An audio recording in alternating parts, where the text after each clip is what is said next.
오늘 말씀 민수기 보겠습니다. 민수기 14장 보겠습니다. 4절부터 10절 말씀인데요. 4절부터 10절 말씀, 민수기 14장 4절에서 10절 말씀입니다. 이게 너무나 잘 아는 말씀이죠. 교독하겠습니다. 이에 서로 말하되 우리가 한 지휘관을 세우고 애굽으로 돌아가자 하며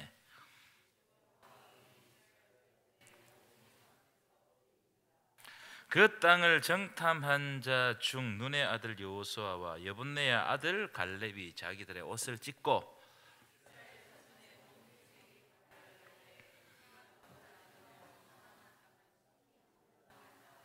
여호와께서 우리를 기뻐하시면 우리를 그 땅으로 인도하여 들이시고 그 땅을 우리에게 주시리라. 이는 과연 젖과 꿀이 흐르는 땅이니라.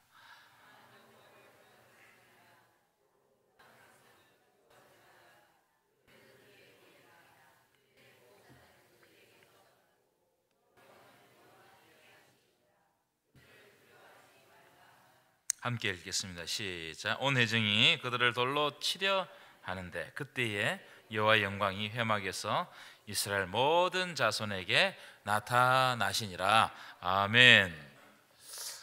지난주에는 말씀의 주제가 뭐였습니까?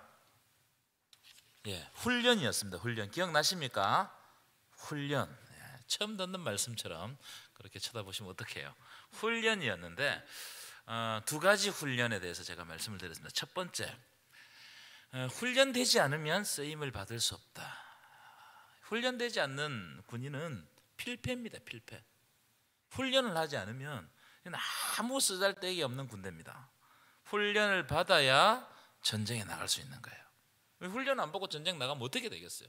그렇지 않습니까? 우리는 훈련을 하기 좋아해요, 싫어해요? 싫죠. 이 훈련이라는 것이 만만치 않습니다. 싫습니다. 근데 하나님은 계속해서 우리의 삶 가운데 훈련을 시키시는 거예요. 여러 가지 훈련을 시키십니다. 이를테면 믿음의 훈련, 막 믿음의 훈련을 시킬 때가 있어요. 고난을 줘가지고 믿음의 훈련을 시킬 때가 있고, 자녀 양육 때문에 훈련을 할 때가 있어요, 없어요? 자녀 때문에 그 아픈 마음을 가지고 기도할 때가 있어요, 없어요? 있습니다. 재정적으로 모자라가지고 힘들어할 때 이 재정의 훈련을 또 시키는 거예요. 또 관계가 틀어져 가지고 막 이게 꼬이고 이러면 이게 안 된단 말이에요. 그래서 그런 여러 가지 고난과 환난을 통해서 하나님은 우리에게 여러 가지 모양의 훈련을 시키십니다. 아마 여러분들도 지금 훈련을 받고 있을 거예요. 왜냐하면 우리가 다 광야에 살기 때문에. 하지만 일단 훈련을 통과하게 되면 그 훈련으로 말미암아 강하게 되고 담대하게 된다는 거예요. 훈련을 받기 전까지는 오합지졸이었는데 훈련을 받으면 받을수록, 특별히 더 센 훈련을 받을수록 더 강한 군대가 된다는 거예요. 이게 훈련의 특징입니다. 두 번째, 그러면 민수기에서는 하나님은 무엇을 훈련시키시느냐, 이 말씀을 가지고 나누었죠. 제가 이런 주제로 하나님은 훈련시킨다고 그랬어요. 우리의 시선을 교정하는 겁니다. 어디를 바라봐야 하는가, 이 훈련을 시키지. 우리는 어디를 바라보고 살아야 되나. 그래서 광야의 백성들이 어디를 중심으로 장막을 쳤다고요? 어디를 중심으로 장막을 쳤다고요? 성막, 회막을 중심으로 장막을 쳤어요. 이 회막이 가장 센터에 있었습니다. 무슨 말이에요? 하나님의 임재가 나타나는 공동체를 중심으로 삶을 살아야 된다, 이걸 보여주는 장면이에요. 왜냐하면 성막에는 하나님의 말씀이 있고 하나님의 임재가 있고 하나님께 드리는 예배가 있기 때문이에요. 그래서 성막을 중심으로 살아가는 거예요. 성막을 중심으로. 여러분, 하나님의 교회 중심으로 사시기를 축원합니다. 중요해요. 두 번째, 하늘을 바라보는 훈련을 해라고 그래서 하늘. 이 땅 바라보는 사람들 다 고개가, 요즘 핸드폰을 보고 사는 사람들은 무슨 쪽이라 하는지 아십니까? 옛날에 이야기했는데 수구리죠. 하도 수구리고 다니니까 수구리족이라고 그런대요. 이게 머리를 못 듭니다. 그래서 다 거북목이 되고 또 목에 디스크가 있고 막 그렇게 되는 거예요. 근데 하나님은 눈을 드는 연습을 계속 하십니다. 눈을 들어가지고 땅을 바라보죠. 땅에는 우리가 눈에 보이는 현혹되는 것들이 많거든요. 물질적인 것들이 많단 말이에요. 근데 거기에서 눈을 들어서 하늘을 바라보게 하십니다. 그래서 불기둥과 구름기둥이 어디에 있었어요? 이스라엘 민족의 머리 위에 있었어요. 머리 위에. 눈을 들으라는 거예요. 눈을 들어. 오늘도 그 말씀을 할 거예요. 만나가 내리는데 만나가 어디에서 내렸어요? 하늘에서 내렸어요. 그러니까 어디에서부터 은혜가 오느냐, 어디에서부터 생명이 오느냐, 우리를 인도하시는 하나님을 바라볼 때 우리에게 소망이 있다. 이 훈련을 광야 40년 동안 계속 시키는 거예요. 만나가 하루 오고 끝이는 게 아니잖아요. 만나는 40년 동안 계속 내리죠. 그때마다 하늘을 봐야 돼요. 그 불기둥과 구름기둥은 하루 이틀 가고 마는 게 아니잖아요. 오늘 불기둥과 구름기둥 또 할 거예요. 불기둥과 구름기둥은 40년 내도록 있었어요. 어디를 바라봐야 되냐, 우리의 시선이 어디에 있냐 말이에요. 여러분의 시선이 어디에 있습니까? 하나님은 훈련시킬 때 그걸 교정시키는 거예요. 네가 지금 뭘 바라보냐, 뭘 어디에 관심이 있냐. 지금 하늘에 영적인 것에 관심이 있냐, 아니면 육적인 것에 관심이 있어가지고 말이야, 다 육에 쏟겨가지고 믿음은 좋은 척 하는데 하는 말이나 하는 모든 행동을 보면 다 육적이에요. 육적에 관심이 있는 거예요. 자, 오늘 말씀 이제 들어가실 텐데, 오늘 말씀도 지난주 제가 금방 드렸던 이 말씀의 연장선에 있어요. 이 말씀과 비슷한 말씀이 될 겁니다. 자, 먼저 오늘 말씀을 다루기 전에 아까 말씀드렸죠. 오늘은 먼저 이제 어떤 말씀부터 다루려고 하냐 하면은 하나님의 사인에 대해서 말씀을 좀 여러분들과 한번 나누고 싶어요. 하나님의 사인. 민수기를 쭉 읽어가다가 이 부분은 내가 안 했는데 읽어가다가 다시 읽는데 이 말씀이 눈에 다시 띄었어요. 자, 민수기 9장 펴보실까요? 9장, 민수기 9장 15절부터 23절까지. 15절부터 성경을 보실 때는 성경 속에서 주신 하나님의 말씀을 우리가 캐치할 수 있어야 됩니다. 15절부터 제가 읽어드릴게요. 성막을 세운 날에 구름이 성막 곧 정거의 장막을 덮었다. 구름이 덮었다는 말은 하나님의 영광이 성막을 덮었다는 거예요. 하나님의 임재가 성막 위에 임했다는 겁니다. 저녁이 되면 성막 위에 불 모양 같은 것이 나타나서 아침까지 이르렀으되 16절 읽어볼까요? 시작. 항상 그래하여 낮에는 구름이 그것을 덮었고 밤이면 불 모양이 있는데, 자, 이 말씀 무슨 말씀이에요? 하나님의 임재가 구름 기둥과 불 기둥으로 나타났단 말이에요. 하나님의 임재를 어떻게 드러내시냐? 이때는 구름 기둥과 불 기둥으로 나타나셨다는 겁니다. 자, 그 다음 잘 보십시오. 하나님의 사인이 나와요. 17절. 자, 함께 읽겠습니다. 시작. 구름이 성막에서 떠오를 때는, 자, 구름이 성막에서 떠오를 때는 이스라엘 자손이 어떻게 했다고요? 행진하는 거예요. 구름이 떠오르는 것을 보고 행진하는 거예요. 자, 구름이 머무는 곳에 이스라엘 자손이 뭘 쳤다고요? 진을 쳤어요. 구름이 움직이면 함께 움직이고 구름이 서면 뭐 했다고요? 진을 쳤어요. 18절입니다. 시작. 이스라엘 자손이 여호와의 명령을 따라 행진하였고 여호와의 명령을 따라 진을 쳤으며 구름이 성막 위에 머무는 동안에는 그들이 진영에 머물렀고 19절. 구름이 성막 위에 머무는 날이 오랠 때는 이스라엘 자손이 여호와의 명령을 지켜 행진하지 아니하였으며, 계속해서 구름을 보고 있는 거예요. 구름과 불기둥을 보고 있는 거예요. 20절 시작. 혹시 구름이 성막 위에 머무는 날이 적을 때에도 그들이 다만 여호와의 명령을 따라 진영에 머물고 여호와의 명령을 따라 진행하였으면, 여기 반복되는 단어가 뭐예요?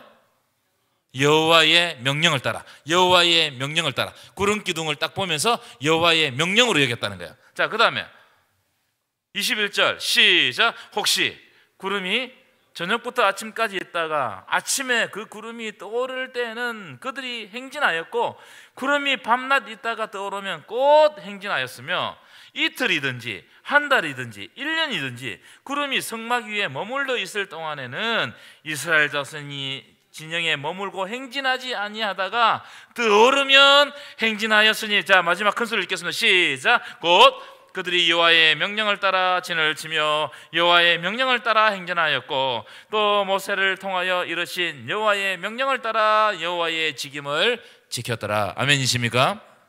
지금 무슨 이야기를 하는 겁니까? 하나님이 주신 구름 기둥과 불 기둥의 움직임을 하나님의 명령으로 삼았다는 거예요. 굉장히 중요한 겁니다. 광야에서, 이 광야에서 구름 기둥은 낮에 죽을 것 같으니까 더워서 하나님께서 그 구름 기둥을 비추셔서 이스라엘 백성들을 가리셨어요. 뿐만 아니라 그의 움직임을 보게 하셨다는 거예요. 그래서 이들이 구름 기둥과 불 기둥의 움직임에 주목하는 거예요. 어디에 주목했다고요? 하나님이 보여주시는 사인에 주목하는 거예요. 이 굉장히 중요합니다.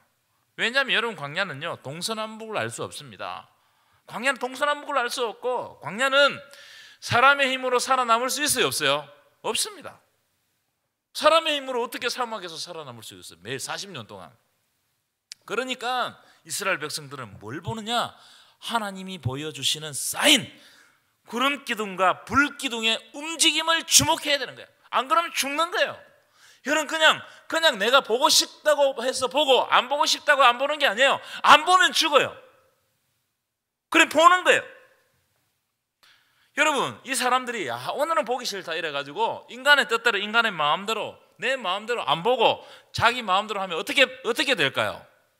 죽는 겁니다. 이게 하나님의 말씀, 하나님의 사인을 떠나면, 하나님의 뜻을 떠나면 죽는 거예요. 이걸 지금 이스라엘 백성들 훈련시키고 있는 거예요. 훈련시키고 있어요. 저는 이 장면이 굉장히 중요한 장면으로 생각합니다. 우리 신앙생활 할 때도 굉장히 중요한, 우리들에게 주시는 교훈도 크다고 생각해요. 여러분, 한번 상상해 보십시오.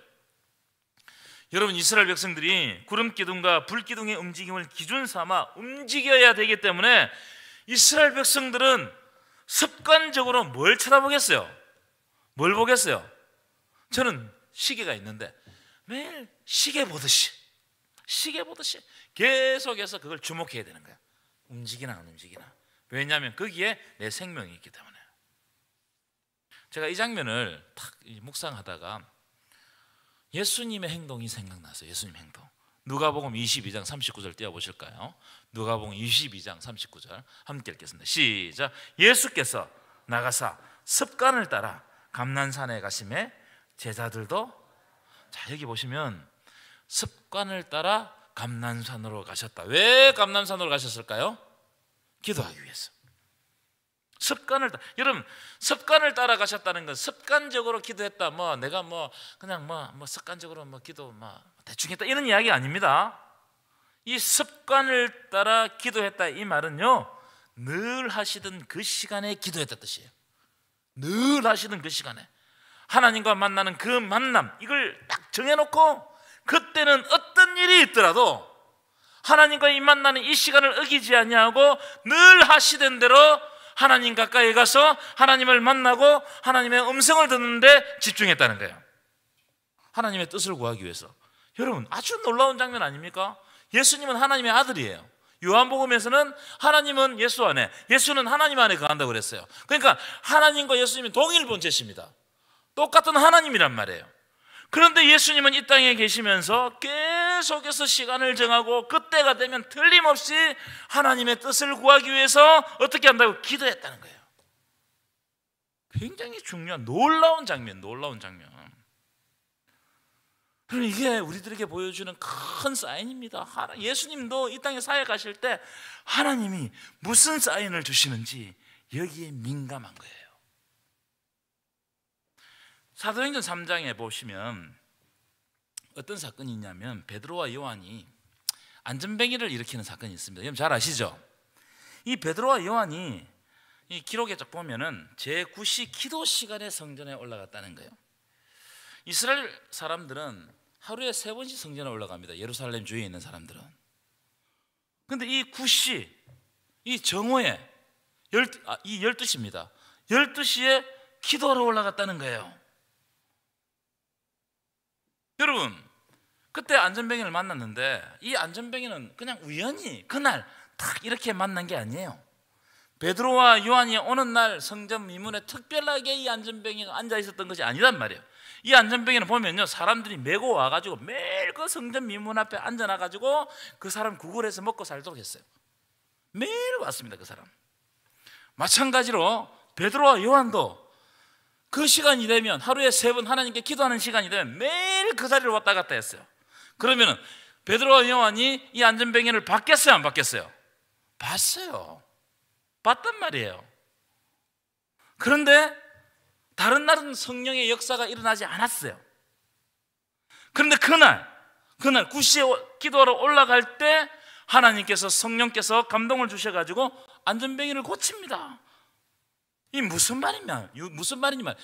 우리들에게는 많은 일들이 있어요. 많은 만남이 있어요. 근데 하나님이 특별하게 임하시는 카이로스, 하나님의 놀라운 역사가 일어나는 시간이 있다는 거예요. 그 시간이 언제 일어날지 몰라. 우리는 몰라요. 베드로와 요한도 몰랐어요. 매일 왔다 갔다 다니고 성전 미문 앞에서 그 안전뱅이도 매일 돈 달라고 구걸하며 살았습니다. 그런데 그날 어떻게 성령이 역사하시니까 하나님 나라의 역사가 일어나 버린 거예요. 하나님 나라의 역사는 도둑같이 임해요. 어떻게 임한다고요? 하나님은 그 때를 알고 계세요. 하나님은 그 때를 알고 계시지만 우리 인간의 입장에서는 그 때를 모르기 때문에 어느 날 갑자기 도둑같이 임하는 거예요. 놀라운 일입니다. 베드로와 요한이 매일 그 안전뱅이를 보아도 전혀 감동이 없었는데 그날 성령께서 베드로와 요한에게 안전뱅이의 말을 듣게 하시고 놀라운 역사를 일으키셨다는 거예요. 이게 하나님의 특별하신 시간이 있다는 거예요. 그랬더니 안전뱅이 어떻게 하느냐? 안전뱅이의 반응을 오늘 가서 묵상해 보죠. 사도행전 3장. 안전뱅이의 반응이 성전으로 들어가서 걷기도 하며 뛰기도 하며 하나님을 찬송하니. 여러분, 그 사람은 절망한 사람입니다. 그 사람 인생이 망한 사람이에요. 성전 미문에서 맨날 구걸하고 다른 사람 손 쳐다보는 거예요. 손에서 뭐가 나오면 이게 저 사람 나한테 돈을 줄란가?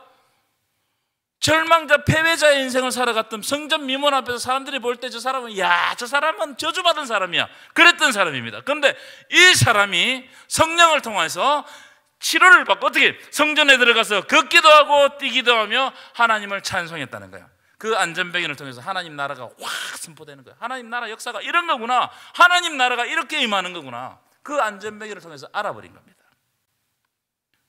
여러분, 그렇기 때문에 베드로와 요한처럼 하루에 3번씩 언제 나타날지 몰라요. 하루에 3번씩 늘 하던 것처럼 하나님 앞에 가서 구하는 겁니다. 하나님의 때가 어디 있습니까? 하나님 나라는 언제 임합니까? 나는 여기 이 시대에 무엇을 해야 됩니까? 하나님의 사인에 주목해야 돼요. 민감하게 반응해야 된다 이 말이에요. 요즘 그리스도인들이 둔합니다. 둔해요. 어두워요. 성전에 보면 그 시대가 어둡다는 것을 어떻게 표현하느냐? 눈이 어둡다고 표현합니다. 엘리 제사장이 하나님의 음성을 못 들어요. 그때 문학적으로 딱 표현하는데 엘리 제사장은 나이가 많고 눈이 어두웠더라. 무슨 말입니까? 하나님의 음성을 들어야 될 엘리 제사장이 하나님의 음성을 못 듣는다는 것을 문학적으로 딱 표현해 놨어요. 여러분, 이건 우리를 보고 하는 말이에요. 우리 어두워요. 둔해요. 분명 하나님께서 지금도 우리의 길을 인도하시고 사인을 지금도 계속 보내주시는 거예요. 그런데 그걸 캐치하지 못해가지고 영안이 어두워가지고 내가 어떻게 할 바를 알지 못할 때가 많아요. 여러분, 그런 상태가 아닙니까? 저는 그럴 때가 많단 말이에요. 사도 바울이 이 부분에 대해서 뭐라고 말씀하시느냐? 자, 에베소서 한번 찾아봅시다. 에베소서 5장 15절부터 17절 말씀인데요. 띄워주실까요?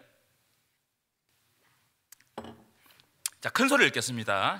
15절부터 시작. 그런즉 너희가 어떻게 행할지를 자세히 뭐 하라고요? 주의하여. 그 다음에 자세히 주의해서 어떻게 하라고요? 지혜 없는 자같이 하지 말고 오직 지혜 있는 자같이 하여 세월을 아끼라. 때가 악하니라. 17절 시작. 그러므로 어리석은 자가 되지 말고 오직 주의 뜻이 무엇인지 이해하라. 어떻게 행할지를 자세히 주의해라. 이 주의하다는 말이 굉장히 중요해요. 블레포, 무슨 말이냐면 자세히 보라는 거예요. 유심히 보라는 거예요. 그냥 자세히 안 보고 유심히 안 보면 넘어간다는 거예요. 그냥 넘어가요. 내 삶에 무슨 일이 일어나고 있는지, 하나님은 내 삶에 어떻게 역사하고 있는지를 자세히 안 보면 모른다는 거예요. 왜? 영적인 일이기 때문에. 그 일이 무엇을 의미하는지, 하나님은 지금 이 일을 통해서 무엇을 원하시는지 자세히 보라는 겁니다. 그래서 지혜 없는 자같이 하지 말고 오직 지혜 있는 자같이 하여서 주의 뜻이 무엇인지 분별해라는 거예요. 놀라운 이야기 아닙니까, 여러분? 아주 우리들에게 통찰을 줘요. 통찰. 이런 딱 말씀을 들으면 아, 그렇구나. 여러분, 이것은 오직 기도와 말씀을 통해서만 깨달을 수 있습니다. 믿으십니까? 뭘 통해서 깨달을 수 있다고요? 오직 기도와 믿음, 기도와 말씀. 주의 뜻을 민감하게, 그리고 주위에서 보는 자들은 하나님께서 우리가 기도하고 말씀을 읽을 때 우리의 영안을 여셔서 하나님의 뜻을 알게 하시는 거예요. 하나님이 지금 어디로 우리를 인도해 가시는지, 역사에 하나님께서 역사를 주관하시는 방향이 어디를 향해 있는지를 알게 하시는 거예요. 그러나 주의하지 않으면 나에게 무슨 일이 일어나고 있는지, 내가 지금 뭘 하고 있는지, 나는 영적으로 상태가 어떤지 모르는 거예요. 모르면 어떻게 되느냐? 씨 뿌린 자 비유 보십시오. 씨를 뿌렸어요. 돌짝밭, 가시밭에 어떻게 됩니까? 돌짝밭에 길가에 뿌리니까 새들이 와서 주워 먹어버려요. 주일날 아무리 설교를 잘해가지고, 설교도 잘 하지도 못하지만 어쨌든 주일날 설교를 막 듣고 가가지고 내 삶이 돌짝밭이 되어버렸어요. 가시밭이 되어버렸어요. 어떡하겠어요, 여러분? 내 상태가 그것도 모른 채 뭐 설교 잘하고 못하고, 기도 어떻게 하고 못하고, 이런 게 중요한 게 아니에요. 지금 내가 어디에 있는가, 이게 중요한 거예요. 내가 하나님 앞에서 어떤 영안을 가지고 있는가, 내 마음의 밭이 어떤가, 이게 중요하단 말이에요.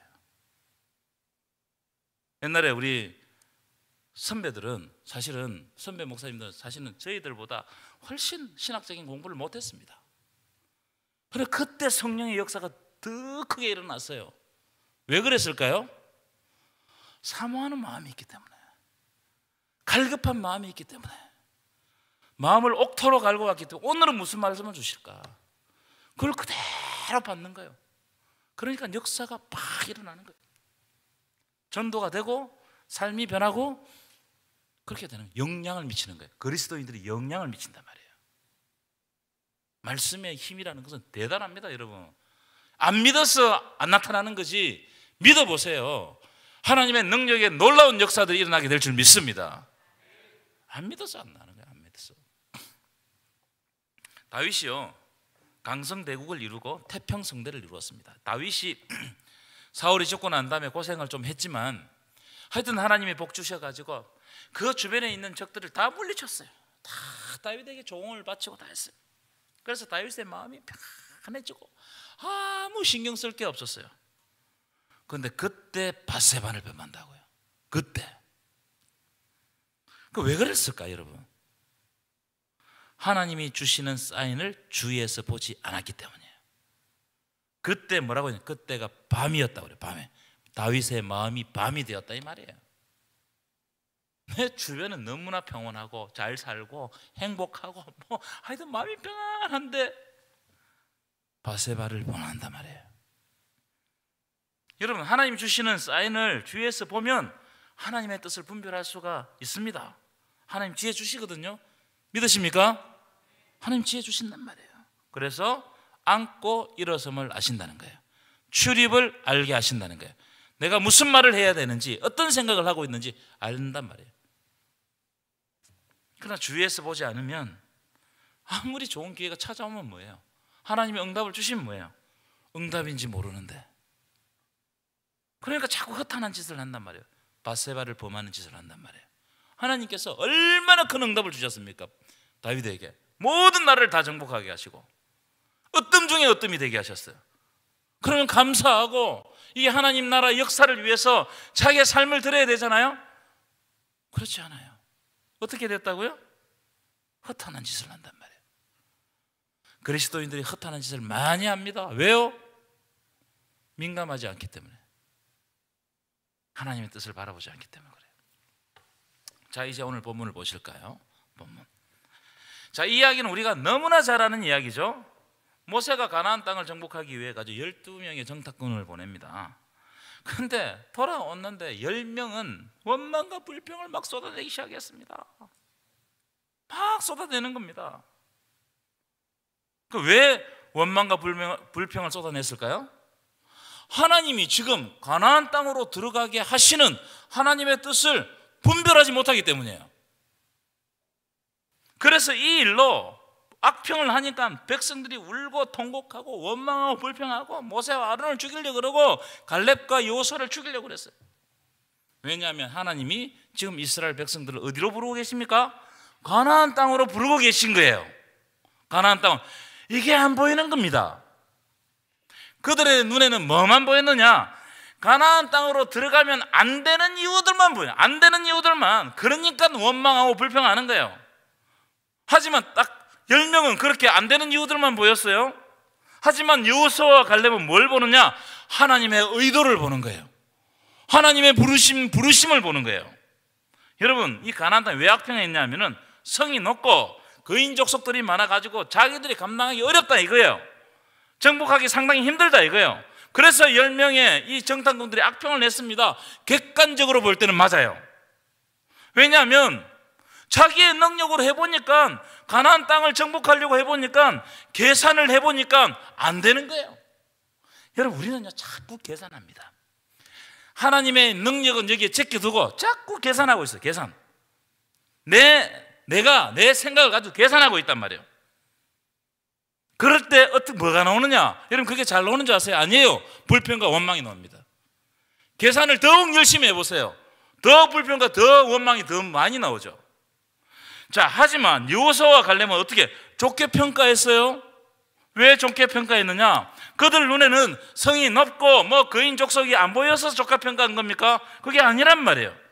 여호수아와 갈렙이 뭘 기억했기 때문에 좋게 평가했느냐 하면은 그 40년 동안 구름기둥과 불기둥으로 인도하신 하나님의 인도를 기억했기 때문에 지금 하나님께서 들어가라고 하신 그 땅을 바라보면서 다른 것이 눈에 안 들어오는 거예요. 하나님의 의지가 가나안 땅을 정복하기를 원한다면 그때부터는 가나안 땅 정복은 우리의 일이 아닙니다. 그때부터는 하나님의 일이에요. 하나님이 들어가시라고 하신다면 그때부터는 내 일이 아니고 누구의 일이라고요? 하나님의 일이단 말이에요. 근데 우리는 하나님이 분명히 비전을 보여주시고 가라고 하는데도 계산하고 있는 겁니다. 그러니까 자꾸 불평이 나와요. 왜냐하면 내 계산으로 보니까 안 되거든.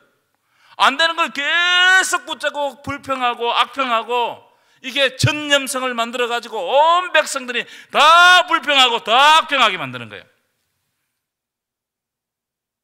이게 우리의 문제입니다. 여러분, 하나님의 능력을 믿으십니까? 그러면 하나님의 의도를 파악하는 게 중요해요. 지금 이 시대에 우리는 어떻게 할 거냐? 뭘 해야 될 거냐? 그게 중요해요. 우리의 힘으로 하려고 하면 안 됩니다. 제가 이번에 전도 카드를 적었잖아요. 30명이 안 들어왔습니다. 제가 그걸 뭘 하려고 하는 이야기 아닙니다. 제가 생각할 때 이런 이유가 있는 것 같아요. 해도 안 되고 할 줄도 모르고 할 사람도 없고 아마 그럴 겁니다. 그래서 안 할 거예요. 나는 그걸 충분히 이해합니다. 그런데 거기에는 뭐가 깔려 있냐면 내가 하려고 해서 그래요. 그냥 하나님께 맡기세요. 그냥 기도하는 거예요. 내가 그랬어요. 기도하자고. 생명은 주님께 있어요. 내가 아무리 말이 잘하고 내가 아무리 뭐 행실이 좋고 전도해도 하나님께 올 생명이 나 때문에 오는 게 아니란 말이에요. 하나님이 오게 하시면 오는 거예요. 아멘이십니까? 그 이야기를 하는 겁니다. 여러분, 그러면 하나님의 의도를 딱 보게 되면 하나님께서는 아름다운 것을 보게 하십니다. 자, 보십시오. 내 계산하는 사람은 성이 높고 거인 족속들이 나를 죽이려고 하는 이게 보이잖아요. 그러니까 앞으로 한 발짝도 전진이 뭐 안 돼요. 근데 갈렙과 여호수아는 똑같은 걸 봤지만 하나님의 의도를 딱 파악하니까 어떻게 되는 거예요? 그 땅이 아름다운 게 보여요. 우리가 가면 어마어마한 큰 위험이 있지만 그건 하나님께서 하실 것이고, 그걸 딱 제껴놓고 나니까 뭐가 보인다고요? 하나님께서 펼치실 아름다운 땅이 쫙 보이는 거예요. 그럼 여러분 뭘 보고 있냐는 거예요. 뭘 보고 있어요? 제가 목회를 하다 보니까 어떤 사람은 처음부터 불평하는 사람이 있어요.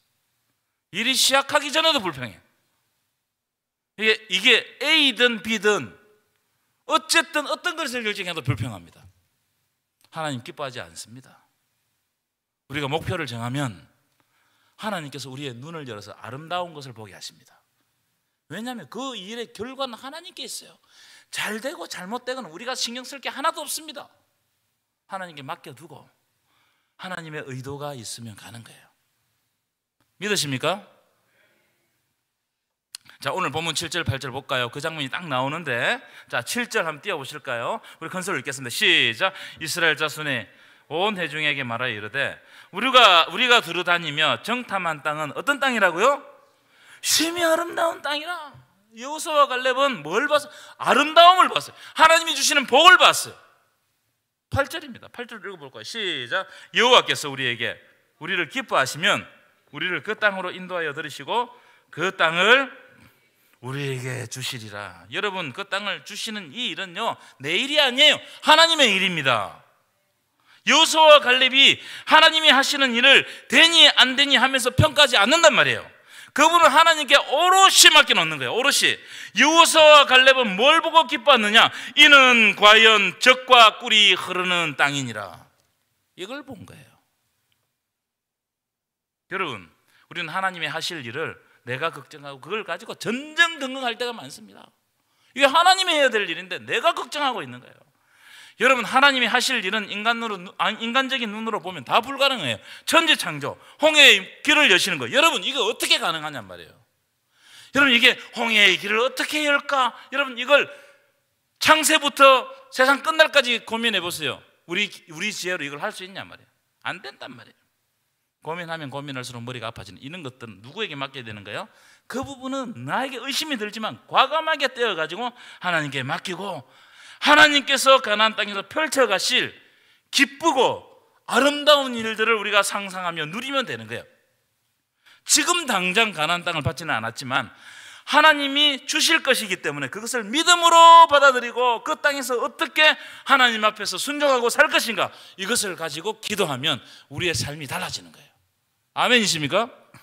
사도 바울이 이 부분을 뭐라고 했냐면 결론입니다. 빌립보서 4장 6절 볼까요? 4장 6절 우리 한 목소리를 읽겠습니다. 시작. 아무것도 염려하지 말고 다만 모든 일에 기도와 간구로 너희 구할 것을 어떻게 아뢰라고요?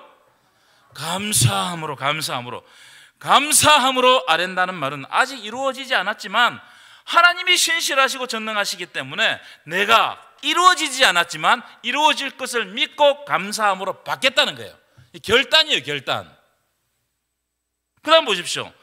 4장 12절 13절 굉장히 중요한 내용입니다. 한번 읽어볼까요? 시작. 나는 비천에 처할 줄도 알고 풍부에 처할 줄도 알아. 모든 일 곧 배부름과 배고픔과 풍부와 궁핍에도 처할 줄 아는 일체의 비결을 배웠노라. 그 다음에 시작. 내게 능력 주시는 자 안에서 내가 모든 것을 할 수 있느니라. 아멘이십니까? 나는 아무것도 못해. 그런데 하나님이 하세요. 그걸 믿는다면 나를 통해서 하실 하나님을 기대하는 거예요. 여러분, 뭘 보십니까? 하나님을 보십니까? 내 능력을 보십니까? 여러분, 능력을 가지고 계산하지 마십시오. 전능하신 하나님께 맡기시고 내가 할 수 있는 일을 묵묵히 나가시면 하나님께서는 우리들에게 가장 좋은 것으로 채워주실 줄 믿습니다.